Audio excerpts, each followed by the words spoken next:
कोकणातील प्रत्येक अपडेट जाणून घेण्यासाठी आजच माझे कोकणच्या सोशल मीडिया प्लॅटफॉर्मला लाईक, फॉलो आणि सबस्क्राइब करा। नमस्कार, मी प्रणाली भोसले माझे कोकणच्या प्राइम टाइम बुलेटिनमध्ये आपल्या सर्वांचं मनपूर्वक स्वागत करते। बुलेटिनला सुरुवात करण्याआधी पाहूयात हेडलाईन्स। वाळू चोरी विरोधात मुख्यमंत्र्यांकडे पुरावे सादर करूनही सर्रास वाळू चोरी सुरूच, ॲडव्होकेट अनिल परब यांचा गंभीर आरोप। अलिबाग तालुक्यातील कामतवाडी अद्याप रस्त्याविना, रुग्णांना झोळीतून 3.5 किलोमीटर करावी लागते पायपीट। चिपळूण महावितरण कार्यालयात काँग्रेसचा हल्लाबोल, महावितरण अभियंत्यांना घातला घेराव। आणि आजपासून मासेमारीच्या नवीन हंगामाला सुरुवात, 14,000 मासेमारी नौका समुद्रासाठी सज्ज, मात्र समुद्रातील वादळामुळे पूर्ण क्षमतेने सुरुवात नाही। पाहुयात सविस्तर वृत्त। ॲडव्होकेट अनिल परब यांनी वाळू चोरी संदर्भात आरोप करत मुख्यमंत्र्यांकडे पुरावे देखील सादर केले होते। या संदर्भात पत्रकारांनी ॲडव्होकेट अनिल परब यांना प्रश्न विचारला असता आजही त्या ठिकाणी सर्रास वाळू चोरी होत असल्याचा गंभीर आरोप त्यांनी केलाय। अजूनही वाळू चोरी होते, पुरावे देऊन अजूनही वाळू चोरीचे प्रकार, वाळू सर्रास खेचली जाते। आपण आपले कॅमेरे पाठवा तिकडे। अजूनही वाळू चोरी होते, पुरावे देऊन अजूनही वाळू चोरीचे प्रकार, वाळू सर्रास खेचली जाते। आपण आपले कॅमेरे पाठवा तिकडे। अलिबाग तालुक्यातील कुरडूस विभागातील आदिवासी वस्ती कामतवाडी आजही रस्त्यासारख्या मूलभूत सुविधांपासून वंचित आहे। देशात स्वातंत्र्याचा अमृत महोत्सव साजरा होत असतानाही इथल्या 360 लोकसंख्येचं गाव मुख्य प्रवाहापासून दूरच राहिलंय। या गावात आरोग्याचा प्रश्न अतिशय गंभीर आहे। रुग्णाला उपचारासाठी झोळीत घालून 3.5 किलोमीटर पायपीट करत कुरडूसपर्यंत आणावं लागतंय, कारण गावात अजूनही पक्का रस्ता नाही। प्रत्येक निवडणुकीत लोकप्रतिनिधी येतात, आश्वासनं देतात आणि जातात, पण काम काहीच होत नाही। 10 वर्षांपूर्वी आमदार पंडित पाटील यांच्या प्रयत्नातून गावात वीज आली, पण रस्ता मात्र अद्याप अपूर्ण आहे। गाव डोंगराच्या कुशीत वसलं असलं तरी गावात रस्ता झाला तर आरोग्य आणि शिक्षणाचे प्रश्न कायमचे सुटू शकतात, असं ग्रामस्थांचं म्हणणं आहे। तेव्हा निवडणुकीपुरती वचनं नकोत, ठोस कृती हवी अशी मागणी आता जोर धरू लागली आहे। आमचं लग्न झालंय, तिथून आमची पिढीने पिढी गेली, रस्ता असाच आहे आमचा। कोण काय रस्त्याची दात वगैरे घेत नाही। डिलिव्हरी बाय असली तरी झोली बांधून आम्हाला खालती उतरावं लागतं, किंवा मैत झाला तरी खालून झोली बांधू तेव्हा वरती घरी पोच करताना येतं। कुरडूस ग्रामपंचायत हद्दीमध्ये हा कामतवाडी बेडवागळे ते कामतवाडी हा 3.5 किलोमीटर अंतर आहे। अनेक वर्षापासून पिढ्यानपिढ्या दऱ्याखोऱ्यात वसलेला आहे। तो कामतवाडी गावामध्ये कमीत कमी 60-70 घरांची वस्ती आहे। तर बीडवागळे ते कामतवाडी गावात ये जा करणारा रस्ता अतिशय दुर्गम असल्यामुळं आमच्या गावामध्ये आजारी माणसाला झोळीमध्ये टाकून न्यावं लागते। 3.5 किलोमीटर अंतरावर कुरडूस या गावामध्ये ने आण करायला लागतंय। तरी आम्ही या आमच्या पोटासाठी उदरनिर्वाह कसा करायचा, आणि या रस्त्याला नाही रस्ता नाही काय नाही, पुढे आमचा असा हे आहे मार्गदर्शन की खरोखर मुख्यमंत्री किंवा सरकार असो, सरकारने आमची दखल घेऊन आमचा रस्ता पूर्णपणे काळजीने आमचा रस्ता करावा ही आमची विनंती आहे। मुंबई गोवा महामार्गावरील ब्लॅक स्पॉट मधील एक ब्लॅक स्पॉट असलेल्या रत्नागिरी जिल्ह्यातल्या खेडमधील भरणे नाका ते वेरळ दरम्यान जगबुडी नदीच्या पुलावर दुचाकीचा भीषण अपघात झालाय। या अपघातात दुचाकीवरील एक जण जागीच ठार झाला तर एक गंभीर जखमी झाला असल्याची माहिती घटनास्थळावरून मिळाली आहे। जखमीला कळंबणी उपजिल्हा रुग्णालयात उपचारासाठी दाखल करण्यात आले। दुचाकी स्वार हे ॲक्टिवा गाडीनं वेरळ ते भरणे असे भरधाव वेगाने येत होते। जगबुडी नदीच्या पुलानजीकच त्यांचे नियंत्रण सुटले आणि ही दुचाकी पुलाच्या संरक्षण कठाड्याला धडकून अपघात झालाय। या अपघातात एका दुचाकीस्वाराचा मृत्यू तर एक जण गंभीर जखमी झाला आहे। अपघातानंतर दुचाकीचे अक्षरशः तुकडे झाले होते। अपघातानंतर स्थानिक नागरिकांनी तात्काळ घटनास्थळी धाव घेत रुग्णवाहिकेमधून जखमीला तसेच मृत पावलेल्या दुचाकीस्वाराला कळंबणी उपजिल्हा रुग्णालयात हलवले। मुंबई गोवा महामार्गावरील भरणे नाका ते वेरळ या दरम्यान जगबुडी नदीवरील असलेला हा पूल तीव्र उतार आणि अवघड वळणाचा असल्यामुळे त्या ठिकाणी नेहमीच अपघात झाले। कोकणातील सर्वात मोठ्या अपघातांपैकी मोठे अपघात याच ठिकाणी झाले। हा पूल चुकीच्या पद्धतीने बांधला गेला असल्याचं देखील बोललं जात आहे। या संदर्भात तक्रारी देखील दिल्या गेल्यात। नुकतेच काही महिन्यांपूर्वी एक कार जगबुडी नदीत कोसळून 5 जण ठार झाले होते। त्यानंतर अनेक वेळा दुचाकींचा अपघात होऊन देखील दुचाकीस्वारांचा मृत्यू झाल्याच्या घटना घडल्या। अनेक जण जखमी झाल्याच्या घटना देखील घडल्या आहेत। त्यानुसार आज देखील अवघड वळण आणि तीव्र उतार असलेल्या या रस्त्याच्या आणि पुलाच्या विशिष्ट परिस्थितीमुळे दुचाकीचा पुन्हा अपघात झाला असून एकाला आपले प्राण गमवावे लागले तर दुसरा गंभीर जखमी आहे। राष्ट्रीय महामार्ग विभागाने हे अपघात रोखण्यासाठी ठोस उपाययोजना करण्याची मागणी आता जोर धरते आहे।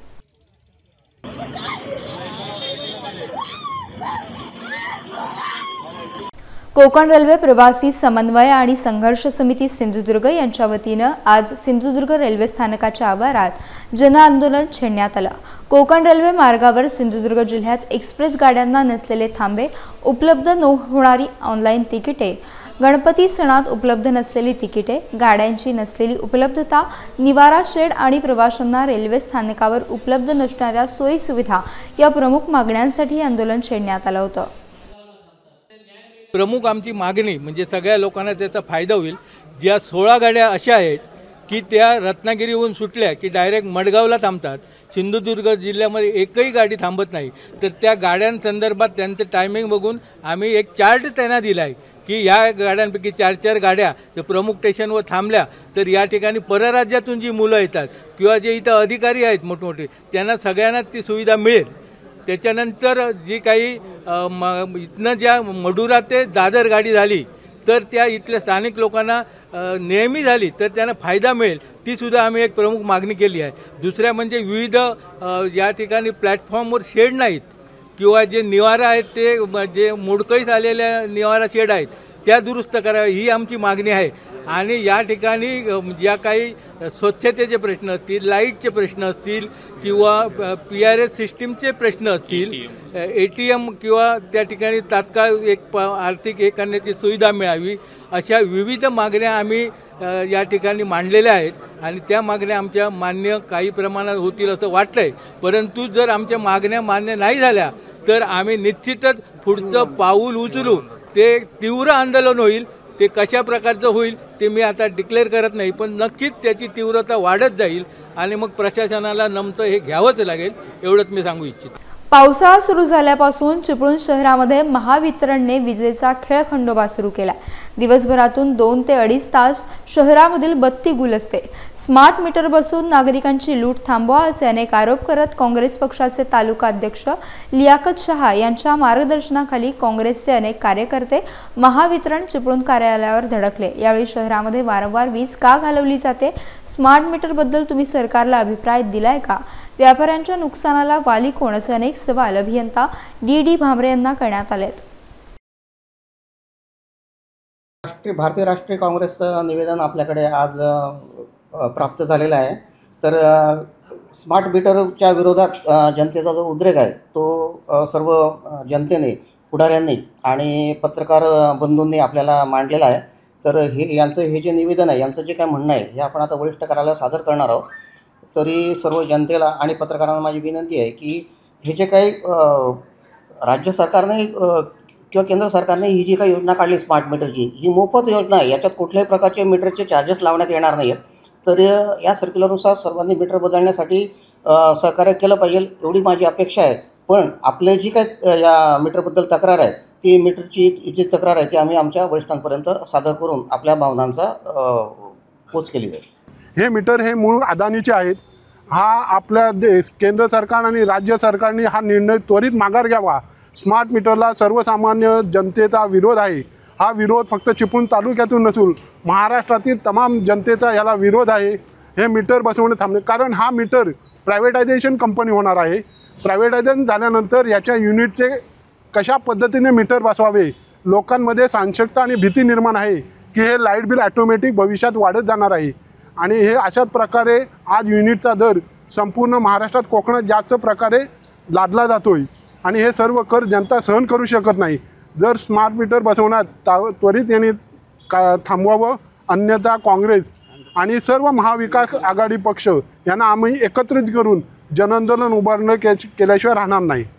रत्नागिरी जिल्ह्यातल्या खेड तालुक्यातील वाडीबीड येथील कुंभारवाडीमध्ये अतिवृष्टीमुळे गरीब शेतकरी वसंत खेडेकर यांचा गुरांचा गोठा कोसळून मोठं नुकसान झालंय। ही घटना 29 जुलै रोजी घडली। या घटनेची माहिती मिळताच शिवसेना उद्धव बाळासाहेब ठाकरे पक्षाचे जिल्हाप्रमुख बाळा खेडेकर यांनी तातडीनं घटनास्थळी धाव घेतली। त्यांनी गोठा मालकाची भेट घेत धीर दिला आणि पंचनाम्यासाठी तलाठी भाऊ भंडारे यांची थेट संपर्क साधला। तसेच हे अहवाल तहसीलदार कार्यालयात त्वरित सादर करून शासकीय मदतीसाठी जोरदार पाठपुरावा केला जाईल असा विश्वास खेडेकर यांनी दिला। या भेटीदरम्यान उपतालुका प्रमुख संजय कदम आणि समाजसेवक रामचंद्र आखाडे उपस्थित होते। संकटसमयी शेतकऱ्यांच्या मदतीसाठी तत्पर राहणारा नेता म्हणून बाळा खेडेकर यांची खेड परिसरात चांगली ओळख निर्माण झाली असून त्यांच्या नेतृत्वाखाली दापोली विधानसभा मतदारसंघात शिवसेनेला नवसंजीवनी मिळत असल्याचं दिसून येत आहे। मुंबईत ओला, उबेर आणि रॅपिडो यासारख्या ॲप आधारित टॅक्सी सेवा बंद आहेत। यामुळे मुंबईकरांना मोठ्या गैरसोयींचा सामना करावा लागतोय। चालकांना कमाई कमी आणि कमिशन जास्त या मुद्द्यावरून ओला, उबेर आणि रॅपिडो चालकांनी आंदोलन पुकारलं आहे। जोपर्यंत आमच्या मागण्या पूर्ण होत नाहीत तोपर्यंत हा संप सुरूच ठेवण्याचा निर्धार चालकांनी केला। महाराष्ट्र राज्य राष्ट्रीय कामगार संघ आणि इंडियन गिग वर्कर्स फ्रंट यांच्या नेतृत्वाखाली हा संप पुकारण्यात आला। तसेच याबाबत परिवहन आयुक्त आणि ओला उबर यांची मंत्रालयात बैठक पार पडली।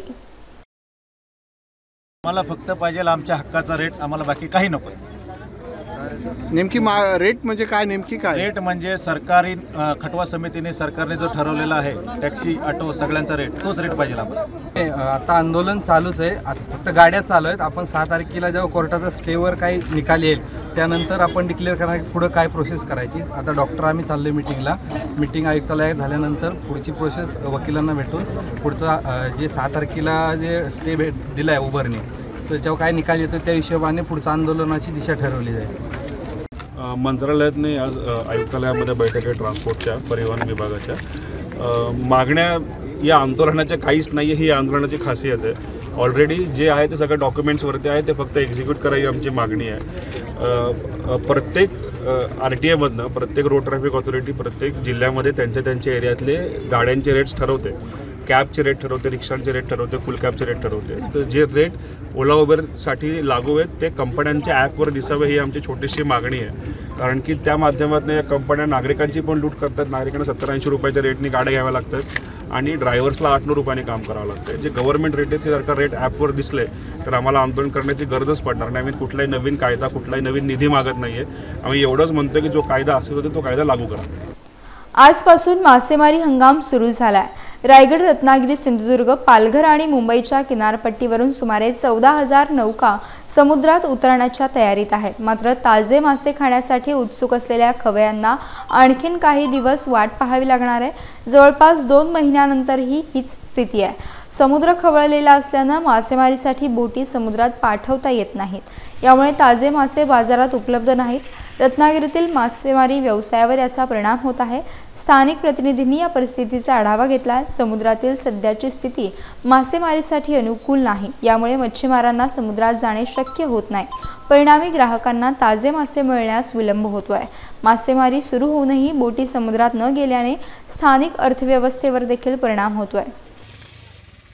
मुंबई गोवा महामार्गावरील नागोठणे कोल्हेटी परिसरात एसटी आणि टेम्पोची समोरासमोर धडक झाली। या अपघातात टेम्पो चालकाच्या पायाला गंभीर दुखापत झाली आहे। टेम्पोमध्ये अडकलेल्या चालकाला बाहेर काढण्यासाठी प्रयत्न सुरू करण्यात आले होते। बसच्या साहाय्याने टेम्पोच्या चेपलेल्या भागाचा पत्रा खेचून काढण्याचं काम सुरू करण्यात आलं। अपघातात दोन्ही वाहनांचं मोठं नुकसान झालंय। चालकाला सुरक्षित बाहेर काढण्यासाठी बचाव पथकं घटनास्थळी कार्यरत होती। या घटनेमुळे महामार्गावर काही काळ वाहतुकीवर परिणाम झाला।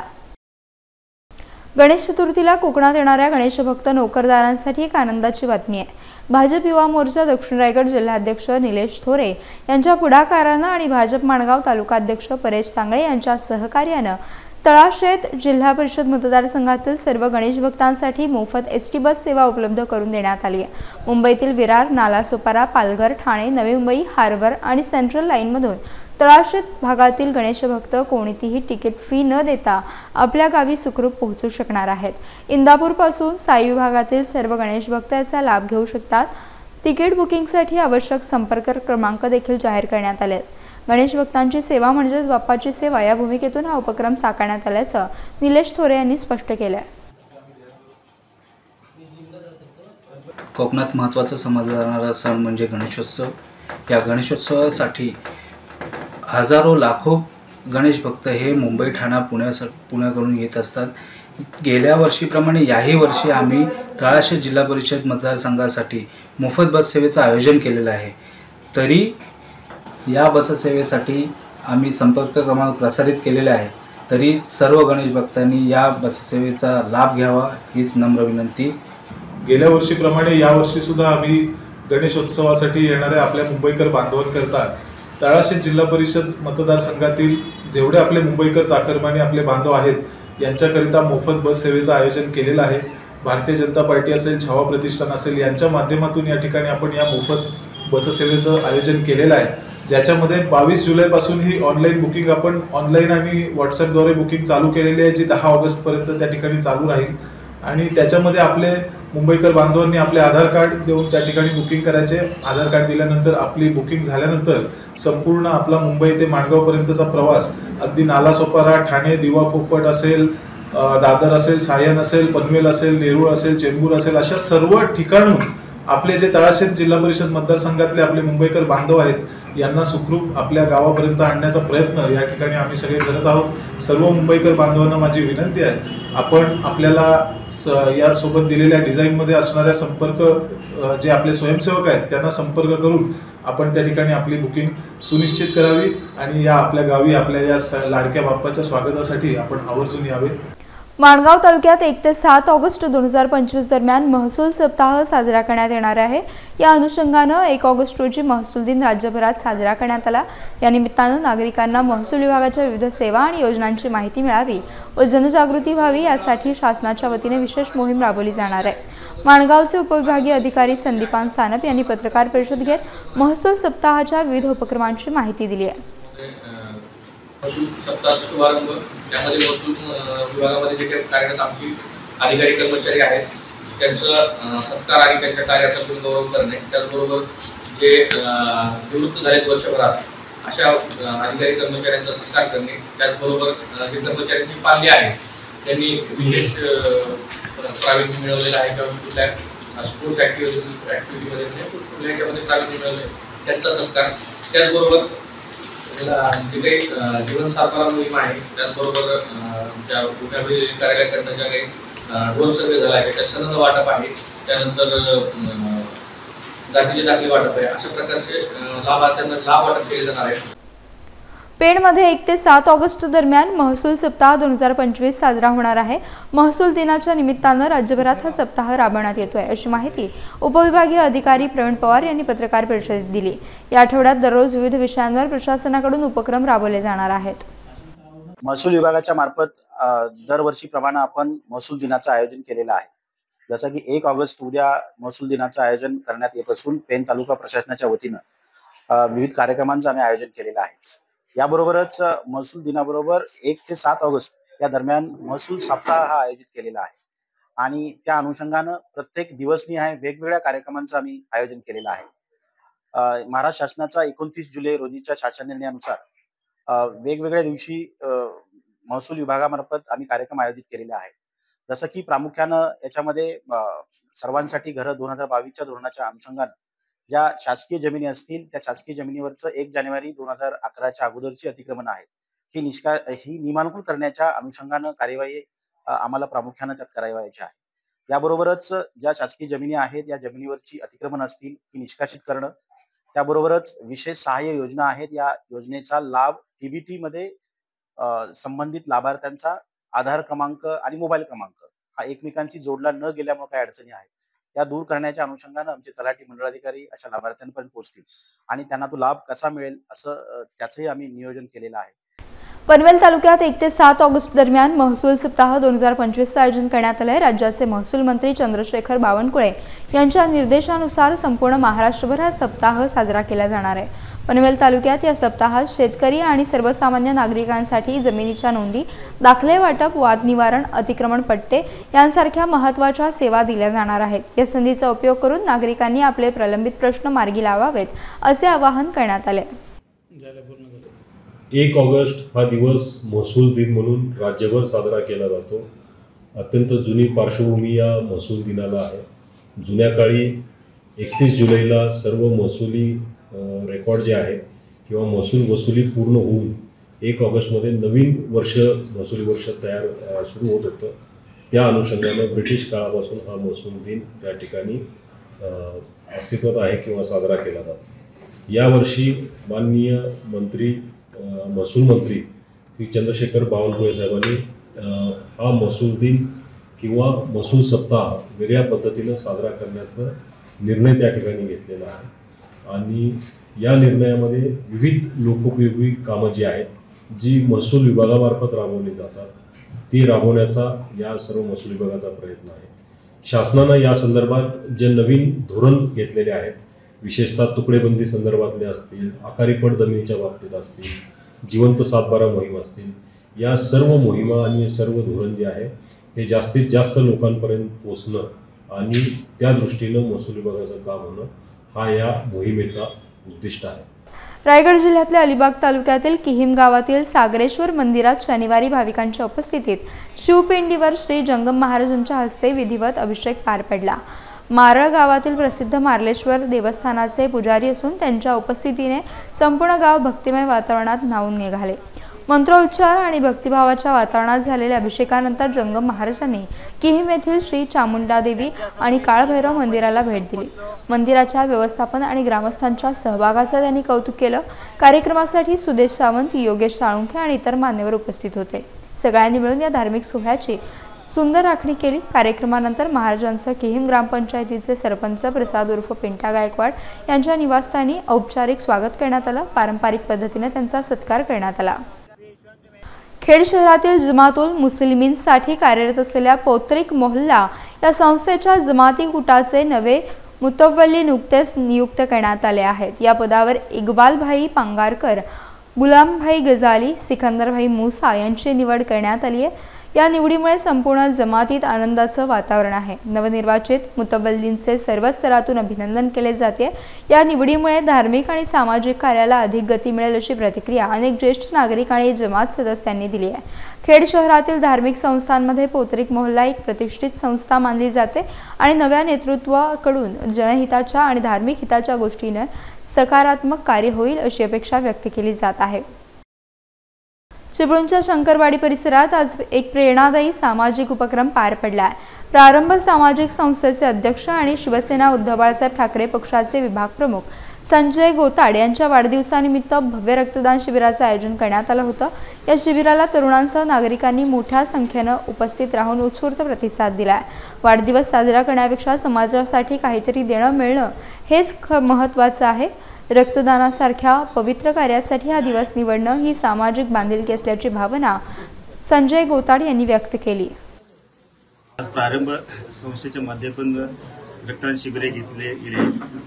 रक्तदान शिबिरे घेण्याचं एक कारण असं आहे की गेल्या आम्ही 4 वर्ष सातत्याने घेत आहोत. आज या रक्ताची तुटवडा बघायला गेलं तर खूप आपल्या महाराष्ट्रामध्ये कमी आहे. तर आमच्या मित्र परिवाराने आम्ही गेल्या 4 वर्षाच्या माध्यमातून चांगल्या पद्धतीने आम्ही 100 ते 150 रक्त आम्ही आज ह्या माध्यमातून तयार केलेलं आहे. ही कल्पना सांगण्याचा उद्दिष्ट एवढंच की हिंदू समाज शिवसेना प्रमुख बाळासाहेब ठाकरे यांच्या माध्यमातून आणि त्यांचं एक ब्रीद वाक्य आहे 80% समाजकारण 20% राजकारण. या माध्यमातून आम्ही आजपर्यंत सामाजिक काम ह्या गावामध्ये तालुक्यामध्ये आम्ही घेत आहोत आणि अशाच रीतीने आम्ही याच्या पुढेही देखील असं सामाजिक कार्य आमचं चालू राहणार आहे. गेले 2 ते 4 वर्ष हा त्यांच्या सामाजिक आणि राजकीयमध्ये सामाजिकचं काम चालू आहे. या प्रभागामध्ये त्यांचं भरपूर असं काम चालू आहे. पण बघितलं तर आजचा हा रक्तदान शिबिर आणि आरोग्य तपासणी तसेच मधुमेह तपासणी हे देखील इथं डेरवण हॉस्पिटल यांच्या मार्फत आपण आज घेत आहोत. एक म्हटलं गेलं तर रक्तदान करावं, कारण की आजच्या आपण महाराष्ट्रात जर इतर ॲक्सिडेंट होतात किंवा काही अपघात होतात तर तिथे जर रक्ताचा तुटवडा होत असेल तर ते आपण भरवून काढण्याचं आपण इथं काम करतो. कारण की जर रक्त द्यायचं असेल तर तरुणांची गरज असते. तरुणांना पाठीशी घेऊन संजय गोताड यांनी हा मार्ग गेले 2 ते 3 वर्ष इथे चालू ठेवलेला आहे. आम्ही आजच्या बघितलं तर इथं प्रभाग रस्तेमध्ये या ग्रामीण किंवा चिपळूण शहराच्या थोडा आम्ही कडेला आम्ही हा उपक्रम घेतलाय, पण इथून पुढे आम्ही जरूर चिपळूण सेंटरला मध्यभागी हा कार्यक्रम घेण्याचं एक मानस धरू आणि श्री संजय गोताळ यांच्या वाढदिवसाला असंच कार्यक्रम असतील, पुढील इतर सामाजिक कार्यक्रम असतील, त्यामध्ये आम्ही भरभरून त्यांना सपोर्ट करू. चिपळूण शहरात नगरपालिका आणि महावितरणच्या वादामुळे चिपळूणमधील नागरिकांना प्रचंड मनस्ताप सहन करावा लागलाय. या दोन शासकीय कार्यालयांच्या वादामुळे चिपळूणकरांना तब्बल 3 तास अंधारात राहावं लागलंय. थकीत वीज बिलामुळे महावितरणने थेट नगरपालिकेचे वीज कनेक्शन तोडले, तर त्यानंतर नगरपालिकेने महावितरणच्या सबस्टेशनला सील ठोकले. नेमकं काय घडले, काय प्रकार आहे पाहूयात. आज सकाळी MSEBने कुठलीही नगरपालिकेला पूर्व कल्पना न देता मायावाडीचं जे एसटीचं कनेक्शन आहे ते पूर्व कल्पना देता कट केलं आणि त्यानंतर आम्ही त्यांच्याजवळ संपर्क साधला, तर त्यांचं असं म्हणणं आहे की तुमचे 29 लाख रुपये थकबाकी आहे लाईट बिलापोटी. त्याच्यापैकी एकूण 63 लाख रुपये थकबाकी होतं, पण आम्ही 34,17,000 रुपये त्यांचे भरलेले आहेत. तसेच नगरपालिकेचे आज गेले अनेक वर्ष MSEBच्या 48,17,000 रुपये थकबाकी आहे जमीन कर वापराचे. ते आम्ही अनेक वर्ष पत्रव्यवहार करतोय, पाठपुरावा करतोय, परंतु अद्यापपर्यंत भरलेले नाही. आमचं तेच मागणं आहे की आमचे 48,17,000 रुपये जे थकबाकी आहे त्या रकमेतून हे जी रक्कम बिलाची आहे ती त्यांनी कमी करावी किंवा जमा करून घ्यावी अशी त्यांना आम्ही पत्रव्यवहाराने कळवलं होतं. पण आज या सगळ्या गोष्टीला पत्रव्यवहार करून सुद्धा किंवा MSEBने आम्हाला नगरपालिका कोणतीही पूर्व कल्पना न देता ते कनेक्शन बंद केलं आणि आज शहरामध्ये या सगळ्याचा परिणाम म्हणून नागरिकांना हा जो दिवसभर जो त्रास झालेला आहे तो सहन करावा लागला. शेवटी माननीय मुख्याधिकारी आणि MSEBच्या वरिष्ठ अधिकाऱ्यांकडे संपर्क केला आणि त्यानंतर माननीय मुख्याधिकारी आज मुंबईला आहेत. त्यांनी सांगितलं की मी आल्यानंतर आपली जी काय आहे थकीत जी रक्कम आहे ती मी वाटल्यास भरतो, का तर नागरिकांची गैरसोय होऊ नये म्हणून. आणि आमची एकच विनंती आहे की MSEBकडे आज अनेक वर्ष 48,17,000 रुपये जे थकीत आहेत ते त्यांनी त्वरित भरावे. चिपळूण शहरामध्ये महापालिकेचे 3 कनेक्शन आहेत वॉटर सप्लायचे. त्यातले 2 वॉटर सप्लायचे बिल त्यांनी भरलेले आहेत आता 3-4 दिवसापूर्वी, परंतु एका कनेक्शनचे 32 लाख रुपये शिल्लक होते. तर त्या थकबाकीपोटी आपण डिस्कनेक्शन केलं होतं आणि ज्या जागेवर जी थकबाकी होती त्या जागेवरच महापालिकेचं डिस्कनेक्शन करण्यात आलेलं आहे.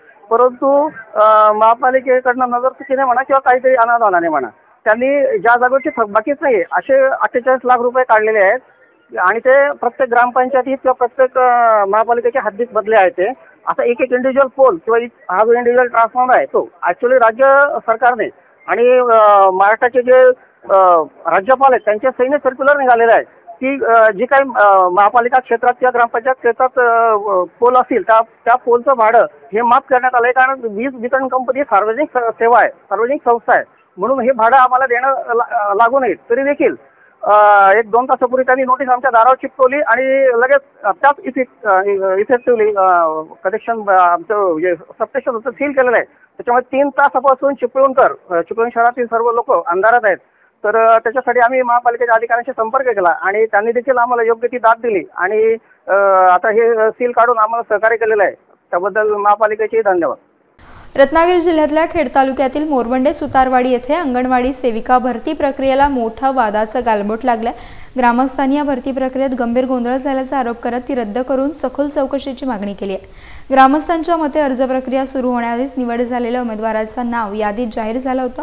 एक व्हॉट्सअप चॅट समोर आली ज्यामध्ये महिला पोलीस पाटलांनी घोषित नावात सेविका होणार अशी कबुली दिल्याचा दावा ग्रामस्थांनी केला आहे. समान गुण असलेल्या 2 उमेदवारांपैकी चिठ्ठीद्वारे न करता थेट एका उमेदवाराची निवड का झाली असा प्रश्न ग्रामस्थ विचारत आहेत. काही अर्जांमध्ये चुकीची माहिती देण्यात आली असून माहिती अधिकारातून मिळालेली माहिती परस्पर विरोधी असल्याचं त्यांनी सांगितलं आहे. या प्रकारामुळे संपूर्ण भरती प्रक्रियेवर आणि स्थानिक प्रशासनावर संशय निर्माण झाला असून वेळेत कारवाई न झाल्यास पुढे होणाऱ्या भरती प्रक्रिया वादात सापडू शकतात असा गंभीर इशारा ग्रामस्थांनी दिला आहे. तात्काळ चौकशी आणि पारदर्शकतेची मागणी आता जोर धरू लागली आहे. नमस्कार, मी उमा संदेश श्रीलंकर. मी अंगणवाडी सेविकेचा सुतार कुंभारवाडीमधून फॉर्म भरलेला. त्यामध्ये असं मला समजलं म्हणजे ग्रामपंचायतीतून लेटर आलं की पहिल्या व्यक्तीची निवड करण्यात आली आहे. माझं शिक्षण आहे BCom आणि दुसऱ्या व्यक्तीचं शिक्षण आहे BA. बीकॉम BA पेक्षा बीकॉम हे जास्त लेवलचं आहे असं मला वाटतं. कुठेतरी माझी निवड व्हायला पाहिजे होती तिथे, पण नाही झाली. म्हणून मी त्या ऑफिसमध्ये कंप्लेंट केली. तिथून मला समजलं की त्याच व्यक्तीची निवड करण्यात आली आहे. नंतर त्यांनी लेटर पाठवलं घरी. त्यामध्ये ते बोलले की तिची अजून निवड झालेली नाही, असा आम्ही तिला आदेश दिलेला नाही असं सांगितलं. मग ह्याच्यावर हे कसं समजायचं आणि त्याचा मला काहीतरी खुलासा पाहिजे. आणि एक पॉईंट आहे, तिसऱ्या व्यक्तीने फॉर्म भरत होते ती बोलली तर मला हे कागदपत्र काय लागतील फॉर्म भरायला मला जरा माहिती आहे. तर ती दुसऱ्या व्यक्ती त्या उमेदवाराला बोलली तर कशाला फॉर्म भरतेस, तर ती कानेकर त्यांची सूट भरती होणार आहे, तर तू कशाला फॉर्म भरते असं. हे जर त्यांचं अगोदरच ठरलं होतं ना, मग ही भरतीची हे घ्यायचीच नाही ना मग भरती असं. आणि ह्याच्यामध्ये कुठे मला न्याय मिळाला पाहिजे हीच माझी अपेक्षा आहे. आणि ह्या 15 ऑगस्टला मी आणि माझा परिवार आम्हाला उपोषण करणार आहोत हे लक्षात ठेवावे. महिला बाल कल्याण विभाग अंगणवाडी सेविका पदभरती मोरवंडे सुतार कुंभारवाडी मध्ये अंगणवाडी सेविका म्हणून अश्विनी आशिष कानेकर यांची नियुक्तीपत्र ग्रामपंचायतीमध्ये आलेलं आहे. परंतु अश्विनी आणि आशिष कानेकर आणि उमा संदेश प्रिधानकर यांना समान गुण असतानासुद्धा बालकल्याण विभागानं फक्त वर्षा आशिष कानेकर यांची नियुक्ती केलेली आहे असं पत्र त्यांनी ग्रामपंचायतीला दिलेलं आहे. आणि त्याचा आम्ही निषेध करतो, कारण उमा संदेश प्रिधानकर यांनासुद्धा समान गुण असताना त्यांच्यावर तो अन्याय होत आहे. वाडीतील ग्रामस्थांची मागणी अशी आहे की उमा संदेश प्रिधानकर यांना या पदासाठी नियुक्ती व्हावी असा आमचा सर्व ग्रामस्थांची इच्छा आहे. बाल विकास कल्याण विभाग याने एकने निवड झालेली उमेदवारांची निवड तिचं नाव काय कानेकर वर्षा कानेकर यांची निवड झाली असं त्यांनी नमूद केलेलं आहे. तर मला सांगा त्याच्यावर. आणि दुसरं आम्ही जे का आम्ही असं एक लेटर एक दिला की ते बाल कल्याण विभाग इथे आम्ही जर हे दिलात अर्ज दिला तिथे त्यांनी आम्हाला सांगितले की त्यांची निवड झालेली आहे आणि त्यांचाच नंबर हा लागणारच. तर आम्हाला असं म्हणायचं आहे की प्रिधानकर मॅडम ह्या लागाव्या ह्या आमचा सगळ्यांचा हेतू आहे. आणि दुसरा विषय म्हणजे समान गुण जर असतील तर त्यांनी सांगितलं की त्याच्यामध्ये चिठ्ठ्या काढल्या जातील, त्यासुद्धा त्यांनी चिठ्ठ्या काढलेल्या नाहीत. आणि डायरेक्ट त्यांची नियुक्ती कुठल्या पदावरती त्यांनी घेतली हे आम्हाला शासनाने त्याचा न्याय द्यावा हा आमचा एक शासकीय अधिकारी आमच्या ग्रामस्थांची आणि उमा संदेश प्रिधानकर यांची फसवणूक करत आहेत. यासह बुलेटिनमध्ये वेळ झाली. येथेच थांबण्याची भेटूयात नवीन बुलेटिनसह. तोपर्यंत तुम्ही कुठेही जाऊ नका. पाहत रहा फक्त माझे कोकण.